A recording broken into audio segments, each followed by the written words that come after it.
புறந்தூய்மை நீரான் அமையும், அகந்தூய்மை வாய்மையால் காணப்படும். புறந்தூய்மைங்கிறது ஒருத்தர் குளிச்சு அதில் ட்ரெஸ் எல்லாம் போட்டாச்சுன்னா பார்க்கறதுக்கு அழகா இருப்பாங்க. அப்போ வெளித்தோற்றம் தூய்மையா இருக்கிறதுக்கு காரணம் நீர். நீர்னால தூய்மைப்படுத்த முடியும். அதே நேரம் அகத்தூய்மை, அகம்னா உள்ளம்.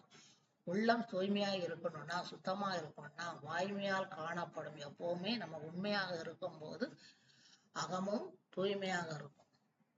புறத்தூய்மை உடம்பை தூய்மை செய்ய, நீரால் அமையும், நீரால் தூய்மை செய்யலாம். அகந்தூய்மை மனதை தூய்மை செய்ய, வாய்மை உண்மை பேசுவதால் காணப்படும், உண்டாகும். அப்போ ஒருவருடைய உடலுடைய வெளி தோற்றத்தை நீரால் கழுவ முடியும், அகத்தோற்றத்தை வாய்மையால் தான், உண்மை பேசுவதால் தான் தூய்மையா வச்சிருக்க முடியும்.